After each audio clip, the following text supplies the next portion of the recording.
Okay, I think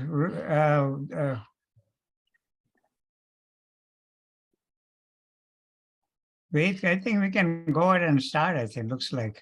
Okay.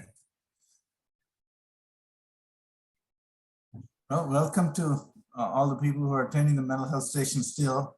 Again, I want all of you to be the ambassadors and communicators to the community to let everybody know that we are still in the business of providing education on health issues. And every other month it will be mental health issues. And we'll still keep being creative in bringing people and bringing ideas. And I hope you spread the news that this is the useful addition to your coping skills or your repertoire of being able to influence others and help others and collect ideas that are good for longevity and health. And today we are blessed to have Dr. Rudra Prakash among us. And he is a friend of mine, and he's a mentor of mine, he's a teacher of mine, and he is a celebrity in my books in being a wonderful professor, wonderful researcher, wonderful leader in the field of psychiatry in Nashville. And he has single-handedly managed an organization for so long, and he's been given the credit by all the people in the field, India, here, and we're proud of having him in town. The credential for him today is that the Hindi Association has credited him with his talent for reading, writing, and reciting poetry, especially Hindi and Urdu poetry. And he has a depth of understanding about these poets and what they're writing. And I want him to explain the power of lyrics to be able to have healing in understanding and coping with the riddles of life and the conflicts of life and problems that we're facing, that we can still survive and make it through, knowing that there are other people who understand and can relate. Without any further ado, I invite Dr. Prakash to get started on his presentation. Thank you, Doctor. Thank you, Ved. I appreciate your kind introduction. I don't know whether I deserve all those words that you have cited.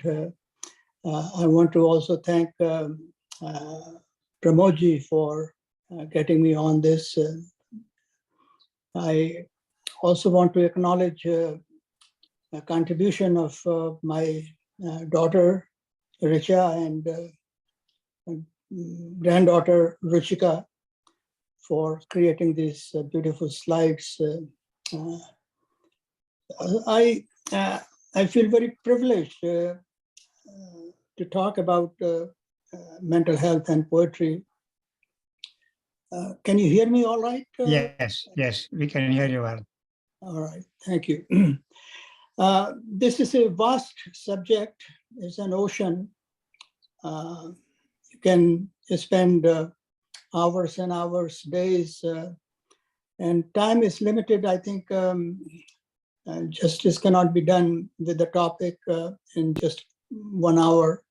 So I'll try to initiate a conversation about mental health and the poetry and the poets. And let us see if I would be very delighted to have some participation from the audience. So next slide, please. Healing, this is a quote from Hippocrates. Healing is a matter of time, but it is also a matter of opportunity. And it is the opportunity that we are talking about today. And let us seize the opportunity whenever we see one and take advantage of it. Next. This is a disclaimer. It is an important one because we may get kind of misled. Poetry is not a standalone therapy. It is a therapeutic aid. Concurrently, it can be used with other forms of treatment, but by itself, it cannot be called a mainstream medication or treatment. It is very effective in subclinical states, loneliness. It has been researched in the 25%, 26%, about a quarter. Increased risk of premature mortality because of loneliness. And this is where poetry can come very handy. Next part. Poetry, as we all know, is a form of arts. Whether it is dancing, singing, writing, drawing, painting, theatrical arts. These are all therapeutic and healing in nature by itself. I mean, they promote health and healing, harmony, equilibrium, and tranquility. So poetry is, in that respect, it is a form of art and it has healing value. Next slide. There are no double-blind studies as far as poetry is concerned, but there are psychological mechanisms that lead to healing that literature has talked about. For instance, poetry allows expression, introspection. There are motivational poems. It enables the sufferer accept the situation with poise and peace. There are poems that are counterphobic in nature. In other words, they help deal with phobia. So a good example would be, there's a very nice poem by Sahib Ludhianvi Sahab. He was a very eminent Urdu poet. He wrote, मैं जिंदगी का साथ निभाता चला गया, हर फिक्र को धुएं में उड़ाता चला गया. I'm not going to get into translation because, as noted later, translation changes the complexion of poetry in a big way, and it can be misconstrued. So the whole idea is that the author, the poet says that I don't care about worries. I move on by celebrating worries. मैं जिंदगी का साथ निभाता चला गया, हर फिक्र को धुएं में उड़ाता चला गया. Rationalization is another mechanism of action, and with this, there's another poem by Sahil Ludhianvi Sahab. It goes something like,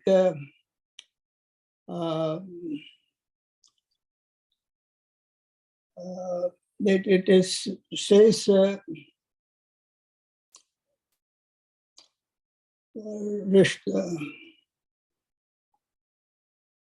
it will come back to me in a minute. I'll share with you.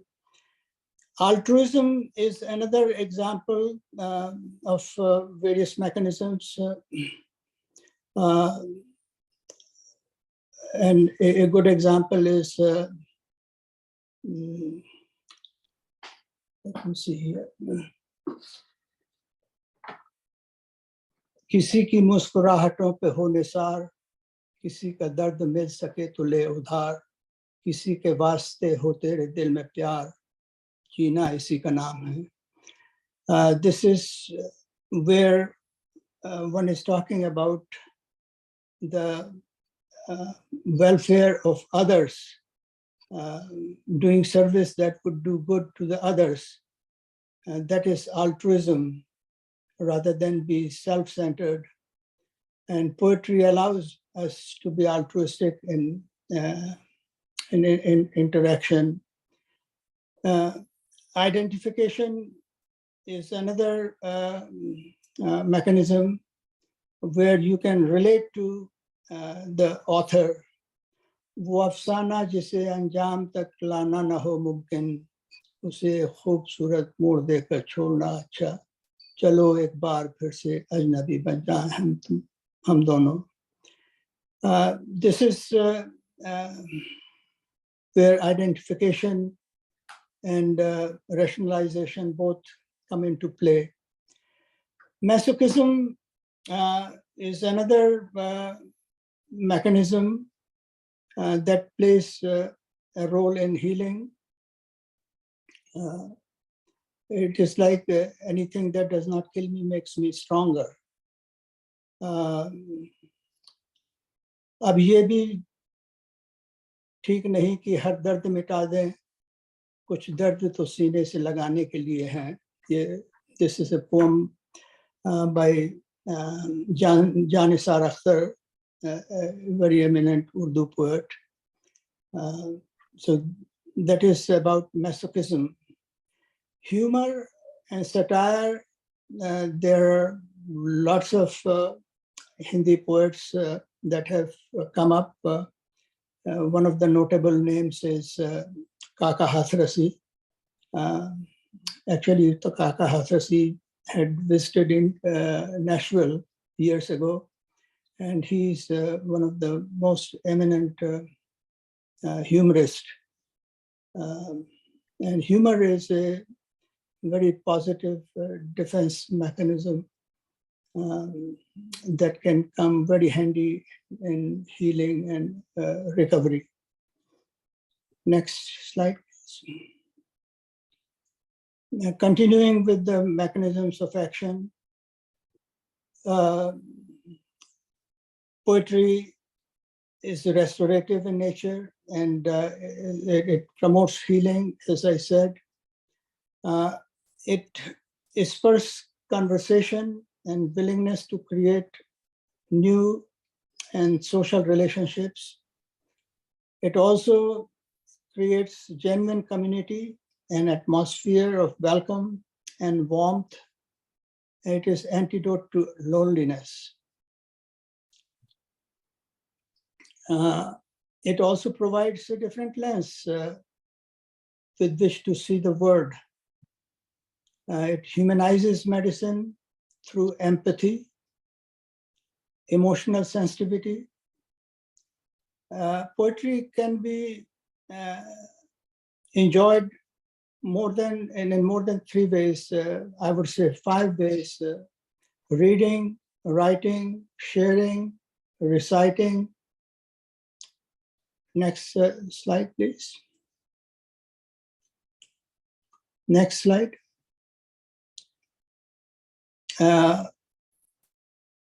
Listening. So these are 5 different aspects of poetry that one can enjoy. And this kind of, these options are not available with any and every form of art. So it is kind of unique to poetry. Next slide, please. Reading poetry is very helpful. It provides solace, peace. You are not alone. It reaffirms our place in the world. Words resonate with us, share a bond with someone whom we have never met, and that is the poet. And still one is able to enjoy and relate to the poet by reading. And this is where the imagination can run amok. There is a saying that jahan na pahunche Ravi, wahan pahunche Kavi. Ravi means sun. Where sun cannot reach, poet can reach through his imagination. So Reading is very, very helpful, and you can enjoy even more by going back to the book and read more. The more you read, the better you feel. That's the beauty of poetry. Next slide, please. These are some of the eminent poets. It's an incomplete list. Missing are Jaishankar Prasad, Firag Gorakhpuri, number of poets. Rabindranath Tagore, of course, stands out in being the only one from India who was first recognized by Nobel Committee in 1912, I suppose, for his work on Gitanjali. Harvansh Rai, Dr. Harvansh Rai Bachchan, Sahil Ludhianvi, Maithili Sharan Gupta. I'll recite some of Maithili Sharan Gupta's work. He was the recipient of Padma Bhushan. He was a Rashtriya Kavi, national poet. Next slide. As I said earlier, translation is not the same. It changes the complexion of the poetry. It changes the structure, organization of the words. There's a loss of rhyming and rhythm. And rhyming and rhythm play a big role in poetry. Whenever I have been asked to translate, and I have written some poem that I try to translate. It's a challenge to find a right synonym. It fails to capture poet's emotional state, simile, metaphors, etc., etc. It also interferes with the variation interferes in the cadence, and the cultural nuances are lost. For instance, there was a song, Chargo Pape Bichua. Now, this is a very culturally rooted poem or the song. And if you try to translate it, it loses the cultural nuances. And it's a challenging task to translate. Gitanjali was written in Bangla and was later translated in English. That is what earned Rabindranath Tagore Nobel Prize for Literature.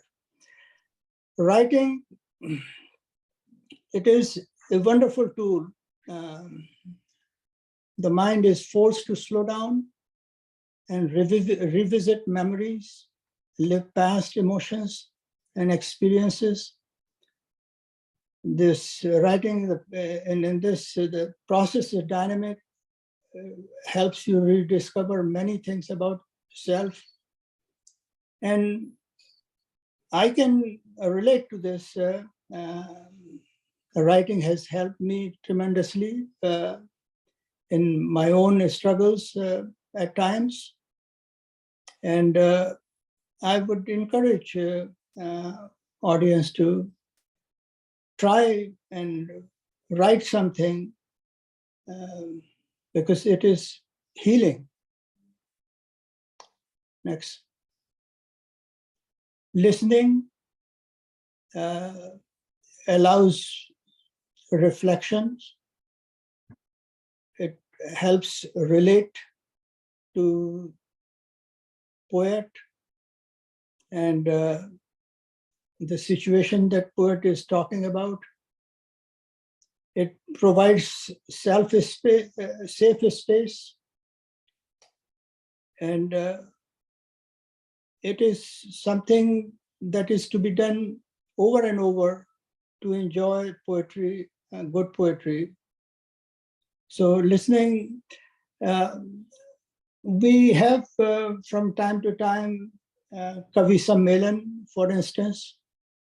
This is the gathering of poets, and I have been very fortunate in Kanpur, India, where I graduated from college.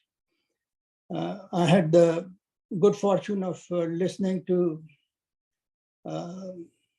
Parade of Stars, who is who in Urdu poetry. For instance, Sahir Ludhianvi, Majrooh Sultanpuri, Shakil Badamini, Fira Gorakhpuri, Kumar Barabankwi, Kafi Azmi, you name it. And then that poet was there sharing the same stage.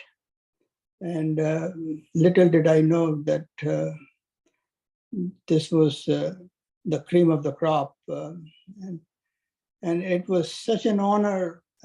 Of course, back then, I could not understand each and everything that the poets talked about, but it was quite an experience, and I feel very blessed. Next, this American poet Ciardi said, "Poetry is itself a religion. It gives meaning to life." And you think about it and how true it is. Next slide.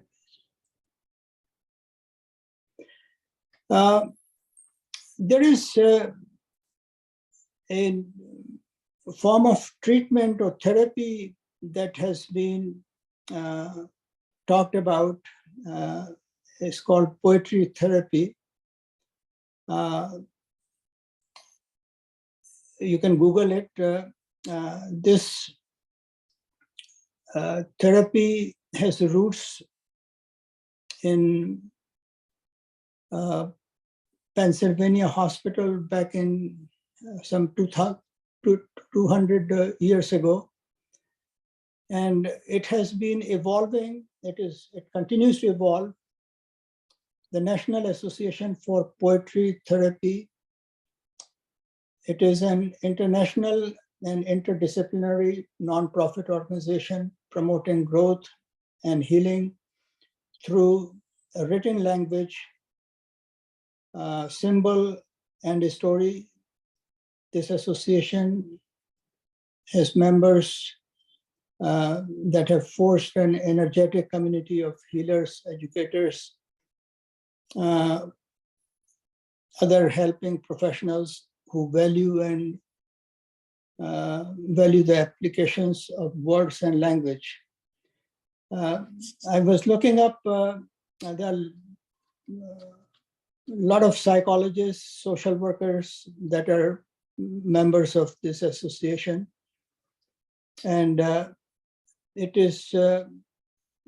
welcomes different languages because poetry is not just confined to one language, one culture. In every country, every community, you'll find people who use poetry to communicate, to initiate the healing process.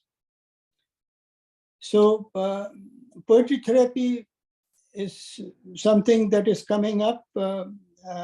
It has been out there for several years, and it has certainly something to offer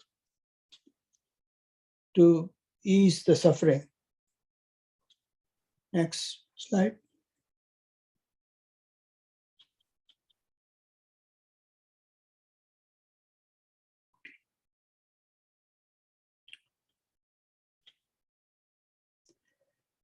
As I said earlier, it is something that promotes healing and health. It is true not only about poetry, but all arts. It is poetry is very much alive in all countries, languages, cultures, and it is an art of medicine. Next slide. Poem is the foundation of many forms of healing exercises. For instance, bhajan, kirtan, geet, dohe. Scriptures are full of poetry. Urdu literature has ghazal, nazm, qawwali.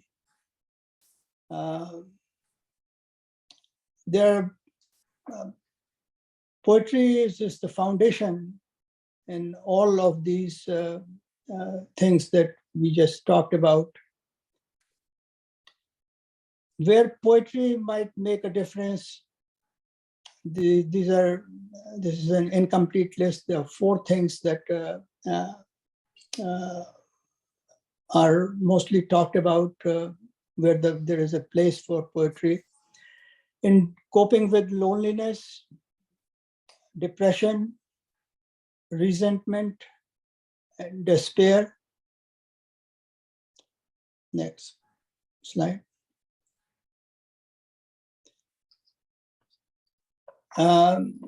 As someone said, poetry by itself will not cure you if you are suffering from a neurosis.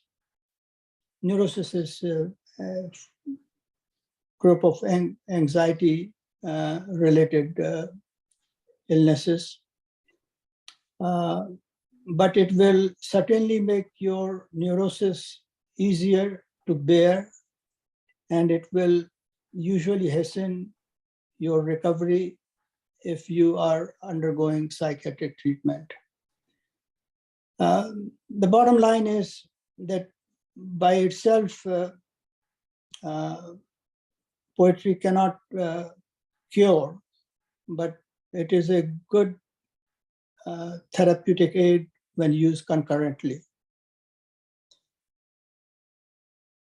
Mental health and status of poets is something I wanted to talk about because it is not as much talked about, even though biographers have mentioned mental health and status of poets. The poets have,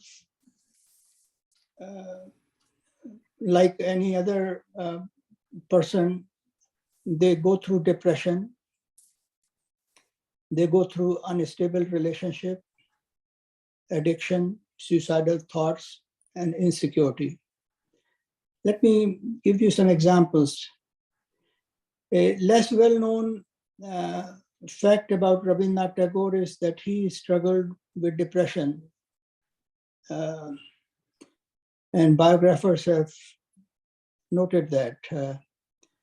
It was a year after he received Nobel Prize,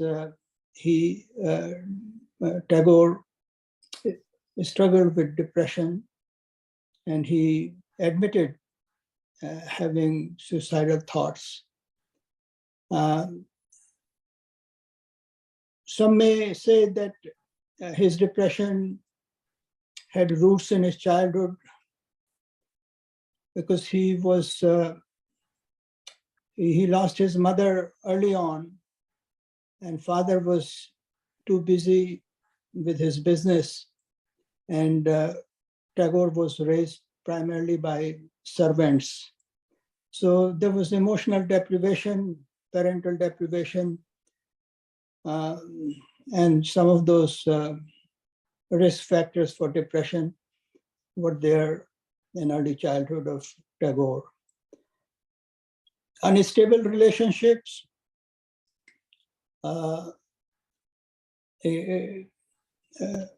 An example could be Sahil Ludhianvi. He struggled with having sustained relationships, and he was very bitter about that. And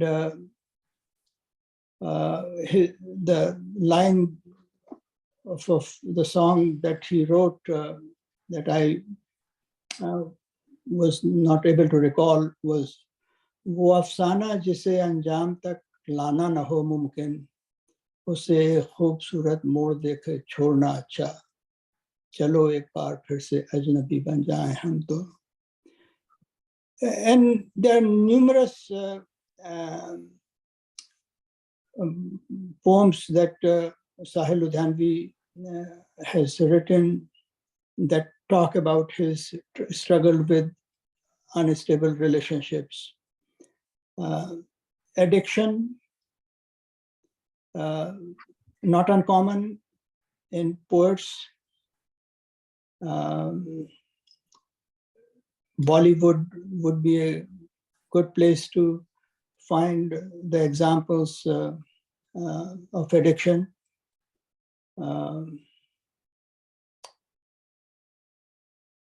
Suicidal thoughts. There is a it is noted that Shailendra, who was a very eminent lyricist in Bollywood, succumbed to addiction, and his addiction contributed to his loss. Insecurity, likewise, emotional insecurity, security in relationships. These poets go through all these problems that you would find in other people as well. But one thing that is to be noted is that poetry has helped these poets in coping with these challenges, whether it is with depression or relationship, addiction, suicidal thoughts, and insecurity. So mental health of poets is something that gives inspiration how to deal with these challenges, and poetry in various forms, listening, writing, sharing, can help tremendously. These are some of the examples. I must say a word or two about Salman Akhtar, who is a professor of psychiatry and a very eminent psychoanalyst. I call him Freud of India. He has written a lot about mental health and poetry. He is a very gifted poet in his own right. He's younger brother of Javed Akhtar, who is an eminent lyricist and shair. He's also son of Janisar Akhtar, who was a very prominent Urdu poet in his times. There are a number of other references that I could write. I'll be happy to share the books that I have in my library. Next slide.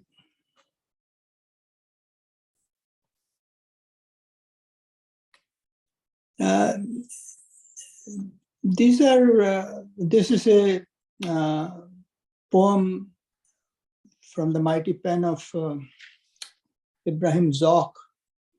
And I wanted to share a few lines. Lai hayat aaye, qaza le chali chale. Qaza means death. Hayat means zindagi or life. Lai hayat aaye, qaza le chali chale. Na apni khushi aaye, na apni khushi chale.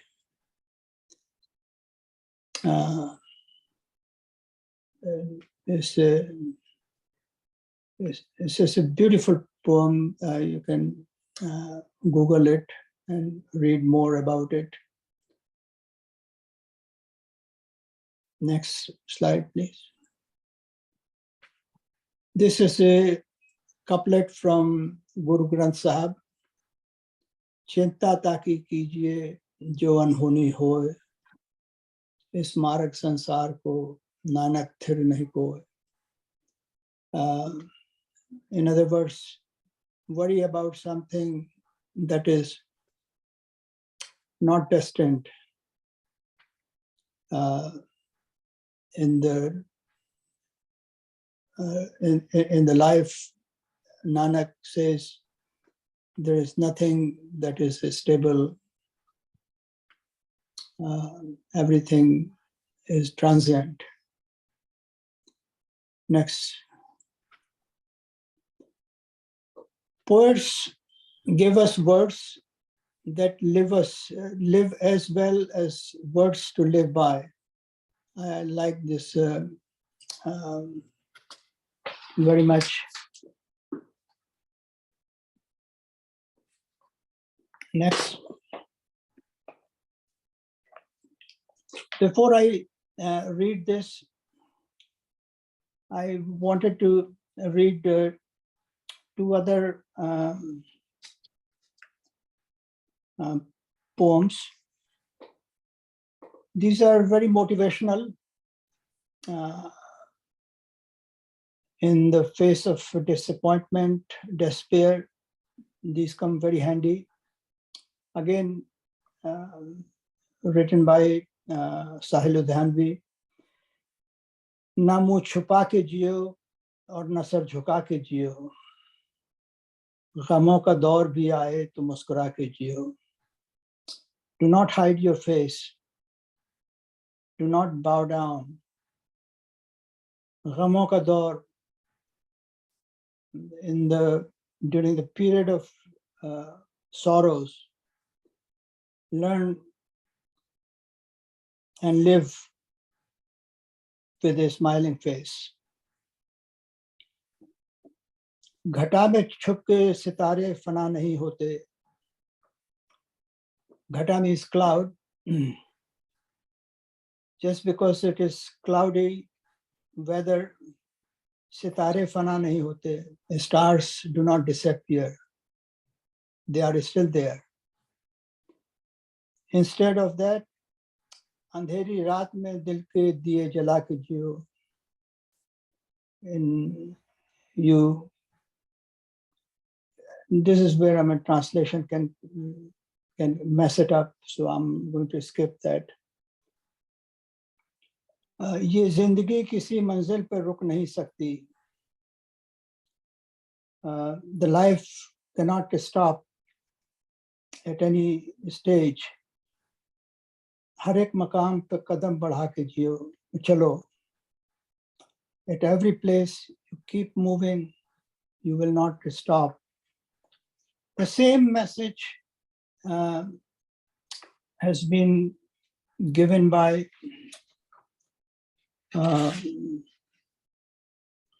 Bachchan Sahab, Harvansh Rai Bachchan, and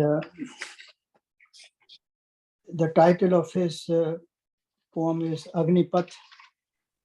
You can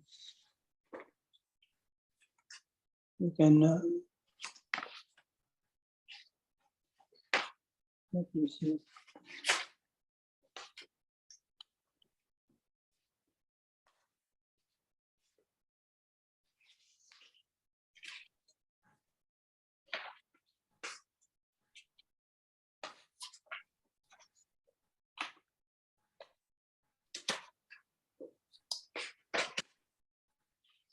Another poem that I like, it is very helpful to go through this poem if you are getting homesick. I call it national anthem for all immigrants, regardless of the country. ऐ मेरे प्यारे वतन, ऐ मेरे बिछड़े चमन, तुझ पे दिल कुर्बान, तू ही मेरी आरज़ू, तू ही मेरी आबरू, तू ही मेरी जान.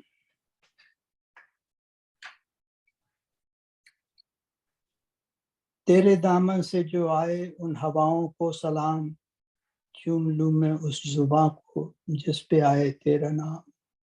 सबसे प्यारी सुबह तेरी, सबसे रंगीन तेरी शाम, तुझ पे दिल कुर्बान. This is from the movie Kabuliwala. It was written by Prem Dhawan. It's a beautiful poem. I like to particularly recite a poem by Maithili Sharan Gupta Sahab. He was a Rashtra Kavi or national poet. And I have found it very helpful in moments when I have had challenges in my own health or any other sources of despair. This is a poem that will help any and everyone. The title is Nar ho na nirash karo man ko. And I'll try English translation. You are human being, do not lose heart. Nar ho na nirash karo man ko. कुछ काम करो, जग में रहकर कुछ नाम करो. Do some work, living in this world, create your name, जग में रहकर कुछ नाम करो. यह जन्म हुआ किस अर्थ अहो, समझो जग को, समझो जिसमें यह व्यर्थ न हो, कुछ तो उपयुक्त करो तन को, नर हो न निराश करो मन को. Living in this world, create your name. What is the purpose of your birth? Understand, do not waste it. Make some use of your body.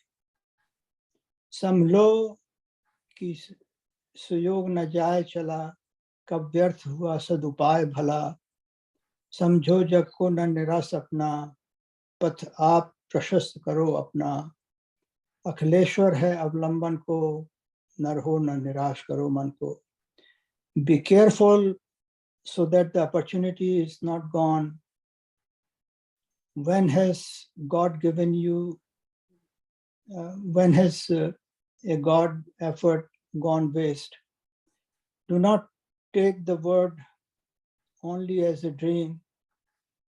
Be the guide of your own path. God of the word is your refuge. You are a human being, do not lose heart. जब प्राप्त तुम्हें सब तत्व यहाँ, फिर जा सकता यह सत्व कहाँ. तुम स्वस्थ सुधा रसपान करो, उठ के अमृत विधान करो. देव रूप रहो भवकानन को, नर हो न निराश करो मन को. When you have got all the elements, where then there can be basic ingredients, go drink the nectarine of your existence, awake and achieve immortality, be the God of the forest of this world. निज गौरव का नित ज्ञान रहे, हम भी हैं कुछ ये ध्यान रहे, मरणोत्तर गुंजित गान रहे, सब जाए अभी पर मान रहे, कुछ हो न तजो निज साधन को, हर हो न निराश करो मन को. You should know your glory. You should be aware that you are special. Even after we die, our songs should reverberate in the world. Whether we lose everything now only, then also we should save our honor. Whatever may be, you should not leave your own effort. And the poem goes on. And like to conclude this back to Sahil Ludhianvi, who wrote, is on the screen, मुझसे पहले कितने शायर आए और आकर चले गए, कुछ आहें भरकर लौट गए,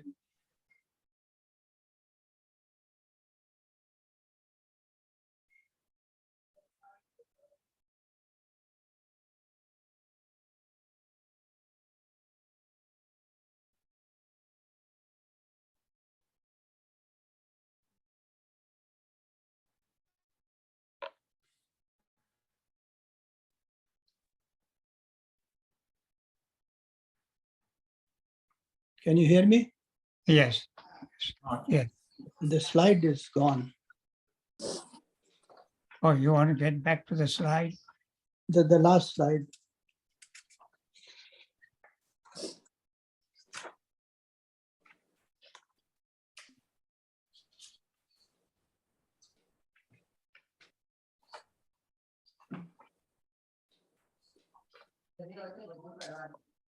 I've got, I can read it.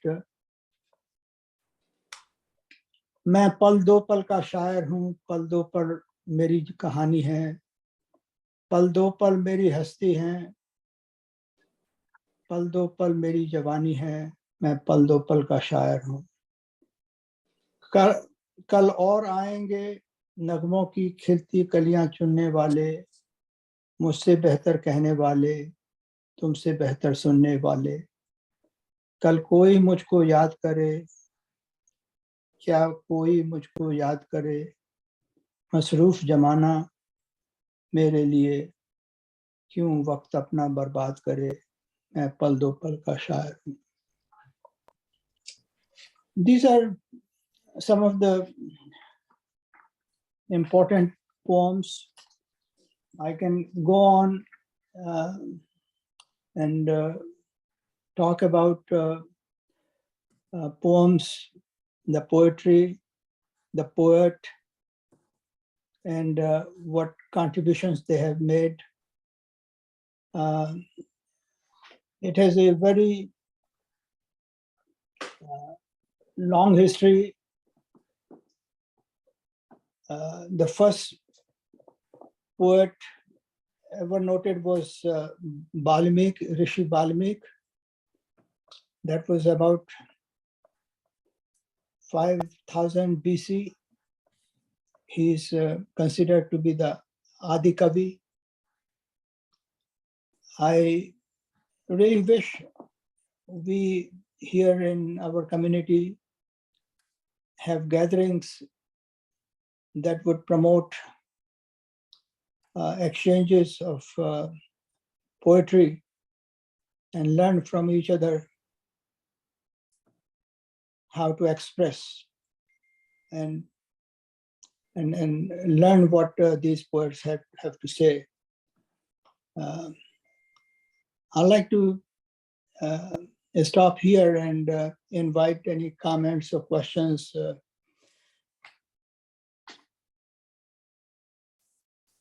we have enlightened audience. And if you want to unmute and speak, feel free to go ahead. But I really enjoyed the presentation and the wonderful format of the slides. And I'm Thank you. hoping that the audience here will continue to build on this and remind everybody of the rich opportunity, literature available through poetry, how we can, resonate our own emotions and help other people. I want to ask a couple of questions about writing these songs. We lost some of our language when we immigrated to this country, and we started to think in English where we feel in native language. It is very difficult to know which one relates to us better. Do you have any thoughts on that? Yeah, you're very right in that with I have struggled. I do write, and that is for self-pleasure. And whenever I have tried to translate it, I find it very difficult to capture choose the right word that would express the feelings and the cognition. So that is there, and you have to work around that challenge. In my case, I sometimes run it by grandchildren. What would they say? And they help, but turning to dictionary, turning to thesaurus, fortunately or unfortunately these days, Google is there. So it takes time. It takes time, and I have to go over that, edit it. It takes longer than I thought.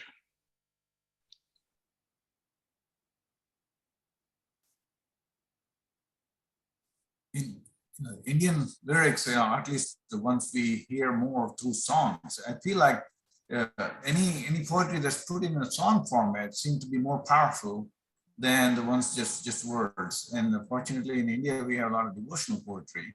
Do you have any audiobooks or audio? Anybody who is this poetry into audiobooks that can be heard through internet or through, that you can use at home? Yeah, I do not know audio form, but your question reminds me of my own childhood. When I and my childhood buddy, who is a very prominent urologist in India, we used to listen to songs, Hindi songs, and the voice that stands out or stood out for us was a singer with the name Mukesh. He had a very unique voice, and it was after some time as we grew, we realized that there are lyrics, and it is the lyrics that made the song what it was. So there are three things, and I call it Sangam. This is how I understood. In Sangam, there is Ganga, there is Yamuna, and then there is Saraswati. Ganga is singer, Yamuna is music, Saraswati is the lyricist or the poet. And it is the poet who is invisible. And I feel somewhat angry that poet does not get any recognition. it is his words or her words that immortalizes the song. And they will say, this is a song